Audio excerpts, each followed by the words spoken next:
আবারও চলে এলাম আজকে একটা মিনি ব্লগ নিয়ে।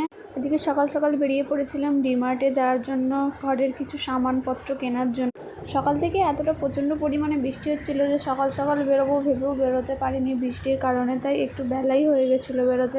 তো যাই হোক, এই যে এটা হচ্ছে ডিমার্ট, এখানে বড় বড় করে লেখা আছে দেখো। এখান থেকেই আমরা ঘরের সমস্ত কিছু সামানপত্র কিনে নিয়ে যাই। এখানে প্রায় প্রত্যেক মাসেই আমাদের আসা হয়। আর এখানে আমার মেয়ে আসতে এতটা ভালোবাসে, মানে কি বলবো, ও ভেতরে ঢুকলে তোমরা দেখতে পাবে। ও এখানে এলে প্রচুর মজা করে, প্রচুর মানে এনজয় করে। তো যাই হোক, এখানে তো চলে এসেছি। এবার এখানে হবে চেকিং করে তারপরে এখানে এন্ট্রি করায়। তো যাই হোক, এখানে প্রচুর মানুষের ভিড়, প্রচুর মানুষ আসে।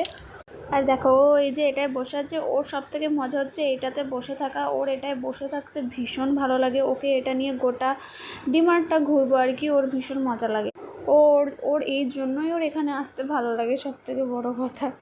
তো যাই হোক, অনেক কিছু জিনিসপত্র আমরা কিনে নিয়েছিলাম। আর এখানে দেখো বোতল আমরা দেখছি সৃজনীর জন্য, যে জলের বোতল একটা দেখছিলাম। ও আগের একটা বোতল কিনেছিলাম, এখান থেকেই কিনেছিলাম, কিন্তু ও বোতলটা ফাটিয়ে ফেলেছে, আবার এই জন্য এটা নিতে হলো।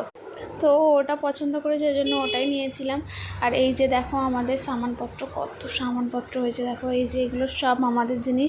তো যাই হোক, ফাইনালি কেনাকাটা আমাদের কমপ্লিট হয়। আর কমপ্লিট হয়ে এখানে যখন আমরা বিল করতে আসি, এতটা পরিমাণে ভিড় হয়েছে দেখো, খালি লাইন পড়ে গেছে।